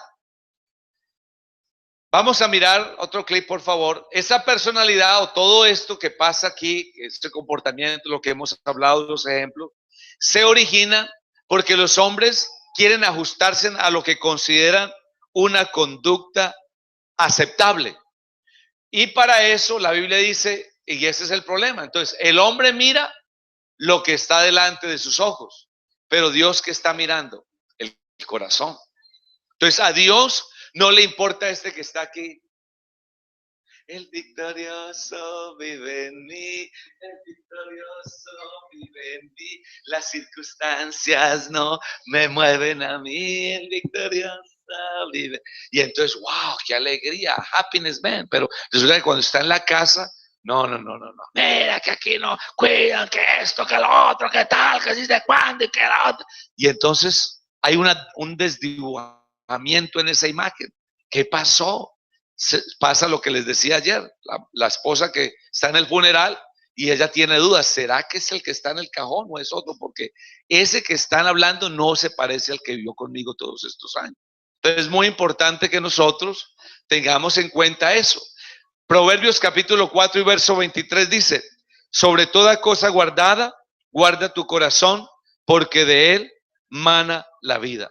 Y nos dice aquí, es dentro del hombre y no fuera de él el sitio apropiado para cambiar el comportamiento. Entonces aquí volvemos al punto de que nuestro cristianismo tiene que ser genuino. O sea, nosotros aquí no podemos aparentar, no podemos fingir, no podemos nosotros simplemente asumir como una forma. Entonces solamente tenemos una máscara. Por eso la palabra contrario a lo contrario a lo oculto es sincero. Vea, sea sincero, diga la verdad. O sea, lo opuesto a la mentira es la sinceridad. Pero ¿a qué se refería eso? Se refería a la etimología de la palabra que nos llegó como sinceridad o sincero. Entonces, ¿a qué tiene que ver? Con las interpretaciones que hacían los griegos antiguamente, que usaban máscaras de cera para representar obras de teatro. Y hasta hoy en día usted ve por ahí en cumpleaños que los muchachos hacen bigotes falsos y todo y se los ponen así para tomar la foto y todo eso. En la antigüedad, en la antigua Grecia, eso era lo que hacían, se impersonificaban esos caracteres con unas máscaras de cera. Entonces el actor tenía la máscara de cera, estaba con cera. O sea que ese no era el genuino. Entonces cuando querían hablar con esa persona le decían, sin cera, o sea, quítate la máscara. ¿Cierto? Hablemos sin máscara. Yo quiero ver al que está detrás de la máscara, no la máscara. Entonces muchas veces la personalidad se convierte simplemente en una máscara, algo que mostramos, una apariencia de que todo está bien, una apariencia de que tenemos buena economía, como le pasa a una persona que quiere vivir en la grandeza cuando ya no tiene absolutamente nada, o que siempre quiere dar la imagen, la impresión de que está muy bien, de que está muy próspero, de que le va en todas las cosas, tiene éxito, pero simplemente tiene allí una apariencia y no una realidad. Y para formar el carácter de nuestros hijos, entonces tenemos que asumir una completa genuinidad. Vamos a resumir entonces, resumiendo en esta mañana, podríamos decir entonces que el temperamento es la combinación de rasgos con los cuales nacemos, no hay nada que hacer ahí. El carácter viene a ser el temperamento, pero ya civilizado, no presentado como el hombre de las cavernas, y la personalidad es el rostro que mostramos a los demás. Eso podría ser el resumen. Entonces, si queremos formar el carácter de nuestros hijos, entonces necesitamos entender bien cada una de estas características y ajustarnos nosotros para no cometer el error de transmitir equivocadamente los principios o los valores, sino que nuestros hijos verdaderamente puedan captar la parte genuina nuestra. Es lamentable, por ejemplo, tanto en la pareja como en los hijos, cuando uno como pastor, es como uno como pastor enojado con la esposa, ¿cómo va a pararse a predicar aquí? Hermanos, amémonos los unos a los otros, porque de tal manera amó Dios al mundo que ha dado a su Hijo unigénito. Y la esposa ya mirándolo a uno así, quítate la máscara, hipócrita. Y lo mismo pasa con cualquiera que pasa a servir. Y lo mismo pasa con nuestros hijos. ¿Cierto? Lo mismo, igual. Entonces, lo que hacemos en las cuatro paredes de nuestra casa tiene más peso que lo que hacemos aquí mismo adentro. Porque aquí venimos, alabamos, recibimos la palabra, pero allá practicamos. En el trabajo. Por eso, hermanos, a mí no me gusta eso de ponerle, con todo respeto, si usted lo hace, de ponerle a los carros esas etiquetas que Cristo viene pronto. Yo soy cristiano.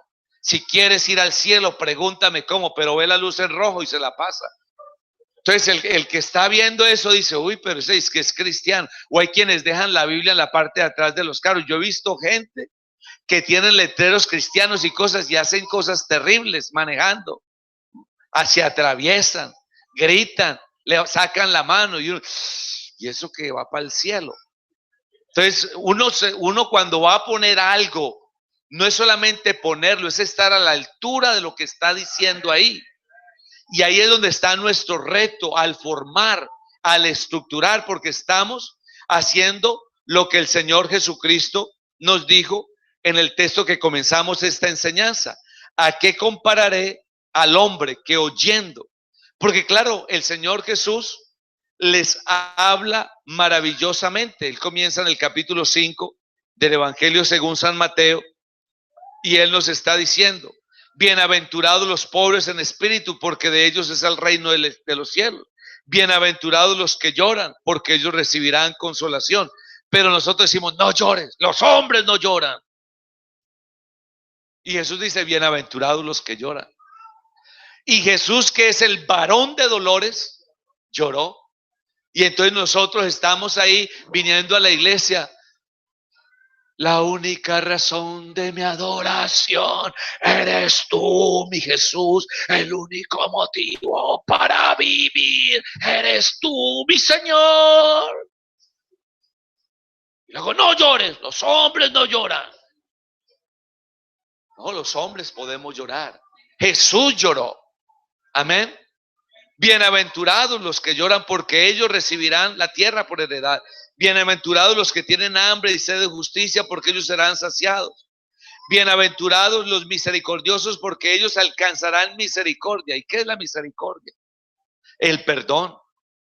Y nosotros nos hemos equivocado muchas veces porque no sabemos pedir perdón.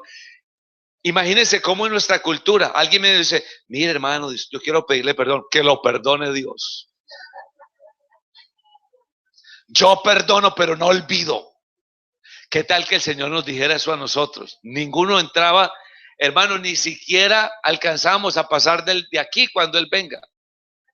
¿Serio? No lo alcanzaríamos a hacer.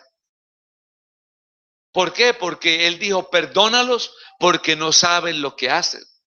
Entonces nosotros debemos aprender a tener misericordia. Amén. Porque estamos tratando, hermano, la vida es un complejo, hermano. Y el papá y la mamá tienen que aprender eso, a pedirse en perdón. Tienen que aprender a tener misericordia el uno del otro. Tienen que aprender a transmitir eso, que los hijos vean verdaderamente la misericordia reflejada en su vida. Porque es lo que Jesús les está hablando a esos judíos, les está hablando y ellos están atentos. Pero si ustedes oyen y no hacen, no les va a aprovechar para nada. Su casa se va a caer. Y Él continúa diciéndoles, bienaventurados los que padecen persecución, porque Dios es el reino de los cielos. Bienaventurados cuando los persigan y los vituperen. Y hay gente que se va de la iglesia porque no los saludaron. Y mira lo que Jesús dice, bienaventurados cuando los persigan y los vituperen, dice el Señor. Yo pregunto, ¿a quién de nosotros nos están persiguiendo? ¿A usted lo han escupido hoy por venir a este Congreso de Padres? ¡Ay, ahí va el evangélico! ¿Cierto? No, no nos han hecho eso hoy. Mas, sin embargo, uno viene a la iglesia porque se sentó por ahí donde hay un chay, no, qué pereza en esta iglesia. No, yo aquí no vuelvo. O si alguien, de pronto el pastor estaba distraído por ahí, ay, el pastor no me saludó, aquí no hay amor, aquí no vuelvo.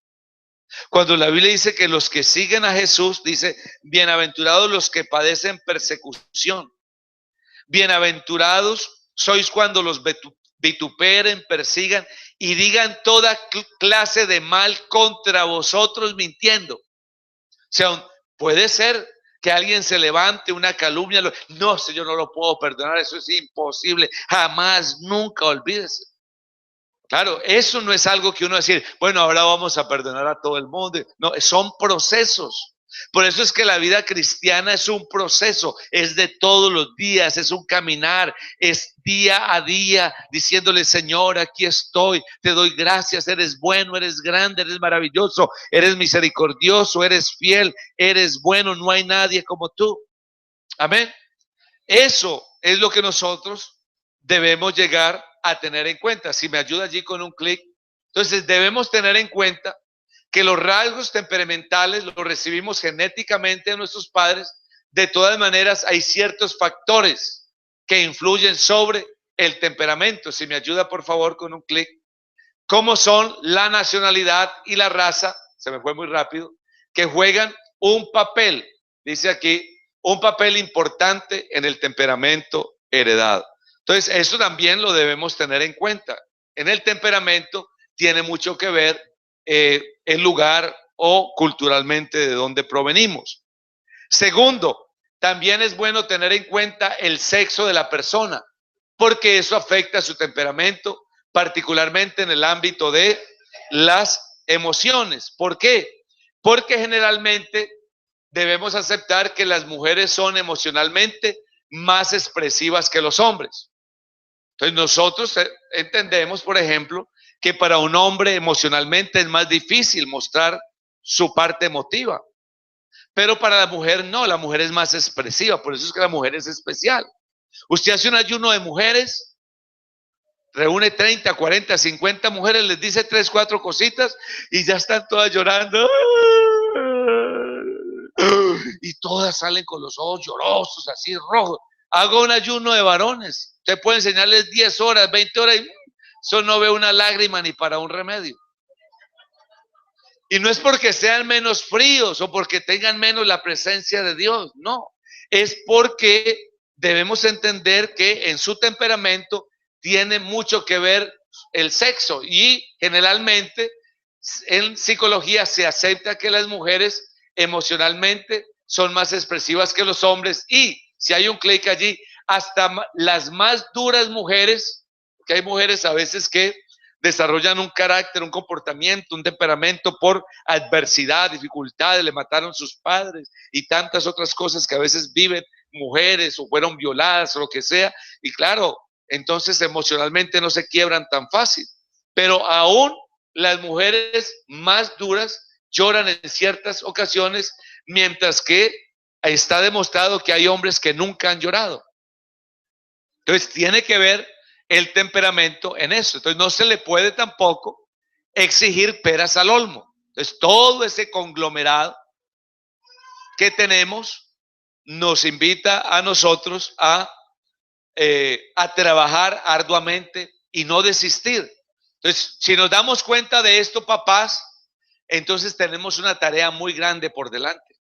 Amén, no es sencillo. Es que ser papá no es fácil. No crea que ustedes vinieron aquí y que les íbamos a decir, oh, ustedes son los mejores padres del mundo, ustedes son los pentecostales de la latina. No, hermanos, tenemos un trabajo muy grande por hacer. Amén, muy grande. Amén, o sea que no es sencilla la tarea de ser papá o de ser mamá, pero le digo algo, cuando sus hijos sean adultos y se casen, se lo van a agradecer. Amén, se lo van a agradecer. La pregunta en esta mañana, ya que estamos terminando, es esta, la pregunta del millón. ¿Cómo formar un buen individuo? Que esa es nuestra meta. Ay, pastor, bueno, ahora sí, vamos a ver cómo hacemos para formar un buen individuo. Entonces hay un salmo aquí, dice, he aquí tú amas la verdad en lo íntimo y en lo secreto me has hecho comprender sabiduría. Purifícame, eso lo está diciendo David, Salmo 51. Purifícame con hisopo y seré limpio. Lávame y seré más blanco que la nieve. Crea en mí. Oh, entonces aquí uno puede bañarse muy bien y hay una limpieza que no la produce el jabón ni el champú. ¿Cierto? Esa la produce este Dios maravilloso. David le dice, crea en mí. O sea, crear es traer a la existencia lo que no existe. Entonces David está diciendo, crea en mí, oh Dios, un corazón limpio y renueva un espíritu recto dentro de mí. Ajá, renueva un espíritu recto dentro de mí. No me eches de delante de ti y no quites de mí tu Santo Espíritu. Vuélveme el gozo de tu salvación. Ahí está el Salmo 51, verso 6, verso 7, verso 10, 11 y 12. Entonces, aquí está la base de cómo nosotros podemos formar un buen individuo. Si queremos formar a nuestros hijos, entonces necesitamos comenzar por nosotros. Antes, porque a veces oramos así, Señor, cambia fulano, y cambia aquello, y cambia lo otro, pero a veces el cambio está en nosotros. Yo recuerdo que yo tuve un jefe por muchos años, cuando comencé, él era de origen yugoslavo, un hombre muy, muy fuerte, así, muy humillativo, racista. Y obviamente yo ya estaba casado, tenía un hijo pequeño, y necesitaba el trabajo, así que no podía darme el lujo de renunciar. Así que me tuve que soportar esto y llegué a un punto de tomarle odio y pensar cosas. Este tipo, y es que si un día me dan ganas de, y el viejo hombre quiere ahí como levantarse y que le meto la mano y que no sé qué, y que lo otro, qué tal. Y un día en un culto, un pastor llegó a predicar y habló de amar a los enemigos. Y ese día Dios en ese mensaje me enseñó que mi deber era orar por ese hombre aunque no se portara bien conmigo. Y desde el momento que comencé a orar por ese hombre, mi visión de él cambió. Entonces, el cambio ¿dónde comenzó? En mí. Cuando yo comencé a cambiar entonces comencé a ver las cosas de otra manera. Si queremos formar buenos individuos, no le tengamos miedo al cambio, que comience en nosotros. Dice la palabra del Señor, Pablo lo está diciendo en Romanos capítulo 7 y verso 24, porque uno puede decir, no, esto es muy difícil. Y Pablo lo dice, miserable de mí, ¿quién me librará de este cuerpo de muerte? Y el apóstol Pablo nos da una respuesta electrizante cuando él dice, gracias doy a Dios por Jesucristo, Señor nuestro, porque Él nos lleva siempre de triunfo en triunfo. Amén. Entonces, sí es posible si le permitimos al Señor Jesucristo que Él opere poderosamente en nuestras vidas. ¿Cómo se logra todo esto? Cuando nosotros como padres asumimos esta función. Los padres somos el motor ejemplo de nuestros hijos. ¿Cómo inspiramos ese ejemplo? Primero, nosotros debemos exponer a nuestros hijos al poder transformador de la palabra. Nosotros no somos cristianos por buenos, porque a veces tomamos esas actitudes y decimos, el pastor no me usa, y yo como doy de diezmos, y yo como ayudo en la iglesia, y yo que colaboro, ese pastor es un desagradecido. ¿A qué estoy exponiendo a mi hijo? Lo estoy exponiendo a mi descontento. Lo estoy exponiendo a una opinión tergiversada de un problema o un incidente que yo no he confrontado. Yo a mi hijo no lo puedo exponer a mis críticas, sino al poder transformador de la palabra de Dios. Cristo me sacó de lo vil, de lo menospreciado. Mi vida estaba perdida, mi vida no iba en el camino correcto, mi vida no tenía un lugar, mi vida estaba en peligro de perderme por una eternidad. Pero un día el evangelio llegó a mi corazón. Vea, hijo, yo no sé cómo ni de qué manera, pero el evangelio impactó mi vida, que yo tuve que rendirme a los pies del Señor. Yo dejé de tomar, de fumar, yo decía malas palabras, yo trataba mal a su mamá, trataba mal a mis padres, yo era un irresponsable, pero ahora usted lo ve, hijo mío, que yo soy una nueva criatura. Y los hijos cuando ven un padre transformado, están recibiendo la más grande enseñanza. Pero qué triste tener un papá o una mamá que no, cero transformación. La hermana, muy buena hermana en la congregación, trabaja en las dorcas, pero en la casa tira los trastes, en la casa alega, pleitea, tira la puerta, hace una cantidad de cosas. Dice por ahí palabritas que se le salen, tonto, estúpido, eres un idiota, que no sirves, que no sé qué.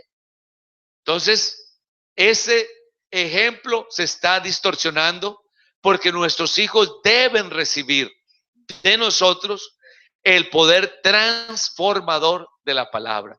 Cristo sí puede transformar, Cristo sí puede cambiar, Cristo sí puede perfeccionar. Amén. Y para Él nada hay imposible, Él es el Dios de lo imposible que todo lo puede hacer. Segunda cosa, estamos concluyendo ya voy a terminar, nos vamos a ir al coffee break. Ya quiero un cafecito también. Y hay coffee break con... No les voy a meter. Sonría que Jesús le ama, gloria a Dios. ¿Si hay donuts?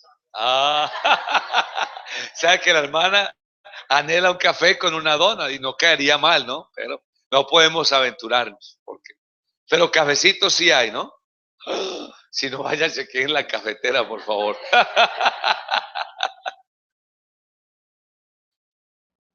La segunda cosa, nuestras experiencias con Dios deben ser experiencias genuinas para que ellos reciban la autoridad de un Dios que puede cambiar al hombre. O sea, nosotros no podemos inventarnos cosas. No, que mire, qué tal, y decir una mentira, algo que no es verdad. Bueno, si Cristo sana, es porque realmente sana. Yo creo que Cristo sana. Yo he orado por personas y el Señor las ha sanado. Pero he orado por otras y no se han sanado. Yo he orado por personas que han estado a punto de morir y el Señor les ha dado vida. Pero he orado por otros y el otro día se han muerto. Porque eso es verdad, esa es la vida. Pero ni lo uno ni lo otro, ni le quita ni le pone. Cristo sana. Y por ejemplo, a mi hijo menor, el Señor lo sanó. Él tenía una enfermedad que le afectó las coyunturas. A él los codos, las rodillas, se le inflamaban. ¿Sí? Él no podía caminar. Teníamos que llevarlo cargado. Todo había que hacerlo cargado. Él prácticamente se arrastraba y su espalda desde aquí hasta acá se le inflaba, se le ponía como una bolsa de agua. Y aquí y acá, y lo llevamos al hospital y estuvo en tratamiento, pero los médicos realmente no daban con el problema. O sea, realmente nunca los médicos nos dijeron, esta es su enfermedad. Él estuvo en observación, pero recuerdo que en una convención en Miami oramos por él y el Señor lo sanó ese mismo día. Y desde ese día, porque estábamos recién llegados a la Florida, eso hace como unos 12 años atrás, en el mismo instante que oramos por él, al otro día él estaba sano. O sea, se le desinflamó sus coyunturas, todo, y nunca más hasta el día de hoy, gracias al Señor, eso regresó.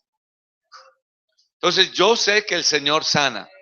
En algunas ocasiones he orado por enfermos y no se han sanado, pero Él sigue siendo el sanador.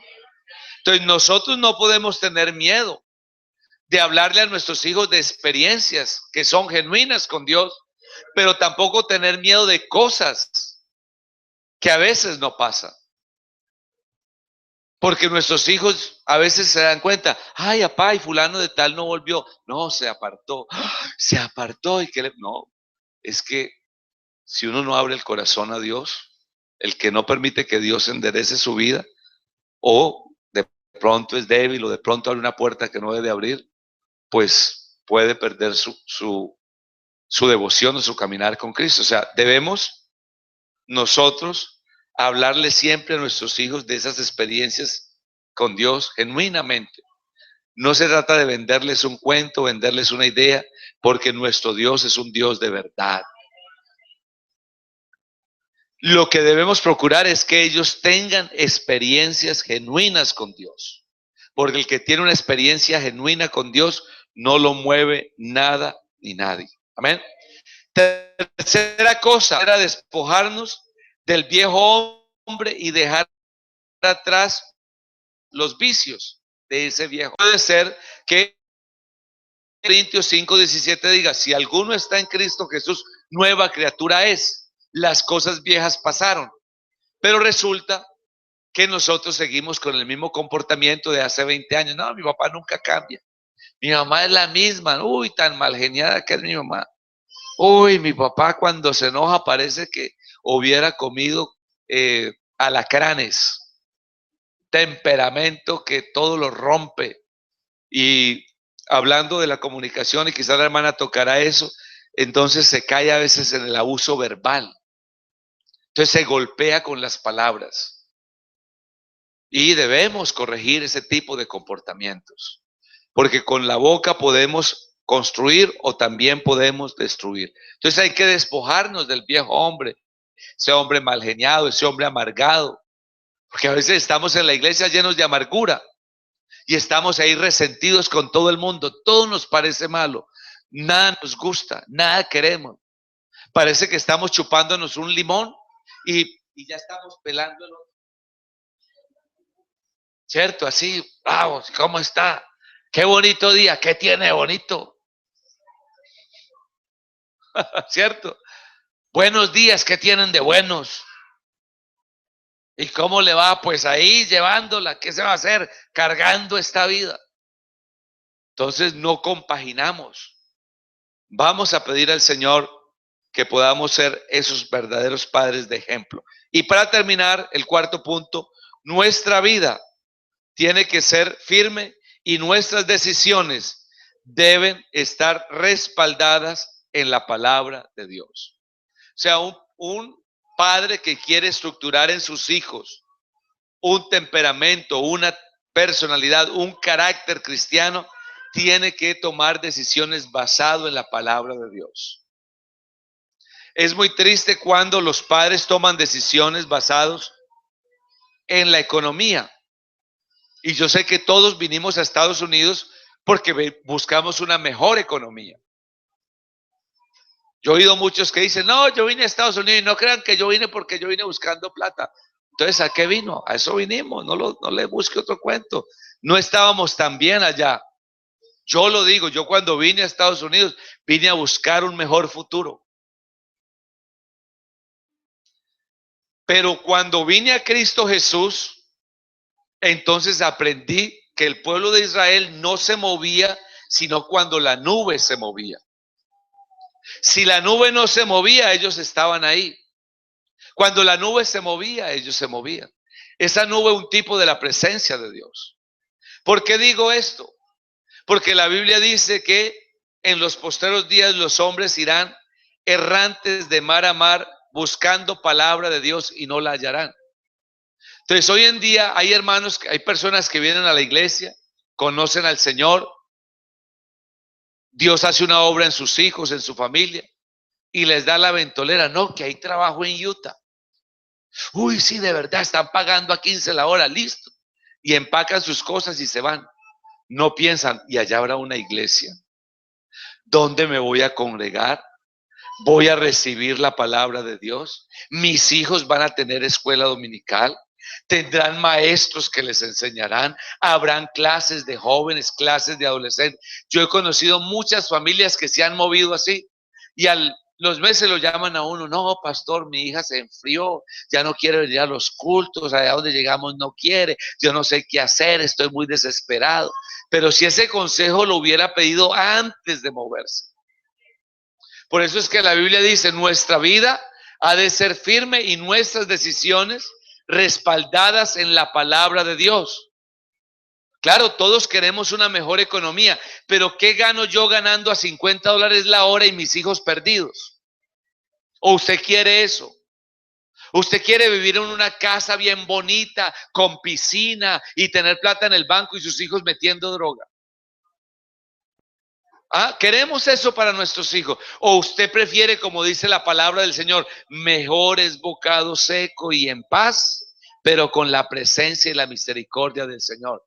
Entonces, ¿qué quiere decir esto? Que en la vida uno tiene que hacer un balance. De pronto allá hay más plata, pero hay menos de Dios. Y de pronto aquí hay menos dinero, pero aquí tenemos el balance para nuestras vidas. Uno en la vida tiene que aprender a hacer eso y haciendo eso estructuraremos un mejor carácter en la vida de nuestros hijos. Cuando ellos sean hombres y se casen, no se van a dejar mover por las emociones. Porque a veces las personas se emocionan y actúan como el Alka-Seltzer. Mientras el Alka-Seltzer cae al agua, entonces, pero se le desvanece su efecto y se acabó el Alka-Seltzer. Un cristiano tiene que aprender a ponerse firme. De aquí no me muevo, sino cuando Cristo me diga. De aquí no me voy, sino hasta que el Señor me diga. Amén. Y ya. Y si Dios te abre una puerta en algún lugar, Dios lo hará perfecto. Yo recuerdo, ya para terminar, que cuando era pastor en Washington, D.C., un día me llamó una señora hablando español con acento gringo. Buenas tardes, doctor. Y me dijo, doctor. Buenas tardes, hablo con el doctor Juan Carlos Monsalve. Digo, Juan Carlos Monsalve. Ok. Mira, mi nombre es Fulano Tal. Yo estoy llamando de la Embajada de los Estados Unidos en Colombia.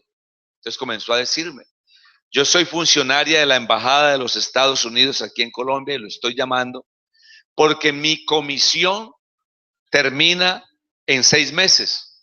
En 6 meses yo me regreso a los Estados Unidos con mi esposo y mi familia. Lo estoy llamando porque nosotros aquí, desde que llegamos a Colombia, conseguimos una joven que ha sido la niñera de nuestros hijos.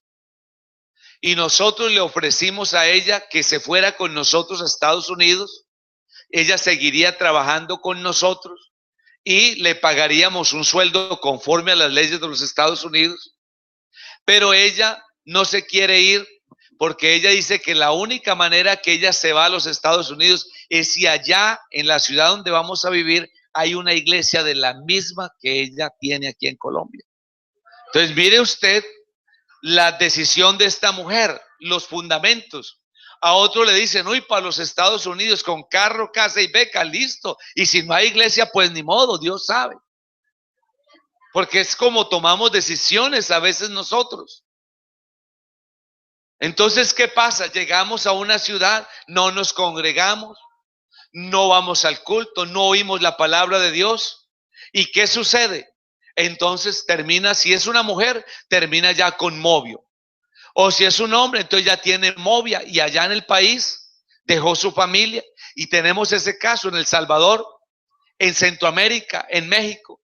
Entonces, no, mija, me voy para el otro lado, 2 añitos y resulta que se vienen, pasan 10 años, los hijos crecen, nunca vieron al papá y él ya aquí con otra familia. Eso ha pasado muchas veces. Y es lamentable eso porque eso genera un daño, un dolor, una amargura. Hay hijos con amargura, hay hijos con dolor por las malas decisiones de sus padres. Entonces, qué importante es que nuestra vida sea firme y nuestras decisiones respaldadas por la palabra de Dios. Eso tiene un efecto poderoso en la vida de nuestros hijos, porque si usted tiene, sus hijos tienen una vida social en la congregación, sus hijos tienen amigos y amigas aquí. Y cuando usted dice, me voy para tal lado, usted le está arrancando a él de sus amigos, le está quitando todo. Y ellos sufren. Cuando a mí me trasladaron de Washington a la Florida, donde estoy pastoreando ahora, mi hijo tardó 1 año, al año de estar viviendo nosotros en Florida, 1 año después. Él nunca dijo nada, claro, él tendría que 10 años. 9 años tenía, él nunca dijo nada, pero sí notamos que él se tornó muy callado, muy silencioso. Y en la escuela él no funcionaba igual que funcionaba en Washington. Al año exacto, un día en un devocional familiar, él comenzó a llorar y a hacer estas preguntas. ¿Por qué nos tenían que trasladar de Washington? ¿Por qué me quitaron mis amigos? ¿Por qué me sacaron? Y lloraba un llanto incontrolable. Entonces uno se da cuenta que cuando uno toma decisiones, estamos afectando la vida de nuestros hijos. Entonces, qué importante, firmeza en nuestras decisiones y respaldadas en la palabra de Dios. Vamos a darle gracias al Señor, hermanos. Les agradezco su paciencia, que hayan estado aquí tan atentos. Sé que no es fácil, pero ustedes lo han logrado. Vamos a dar gracias a Dios y vamos a tener un break de 15 minutos. Levante su voz y dígale: soberano Dios, te damos gracias en esta mañana por tu presencia con nosotros y te pedimos, oh Dios, que tu palabra no vuelva a ti vacía, sino que ella haga la obra para la cual tú la has enviado. Gracias por cada papá, por cada mamá, por cada hermano y hermana que ha estado en esta conferencia. Te pido, oh Dios, que tú cumplas el propósito en nosotros y no nos dejes avergonzar.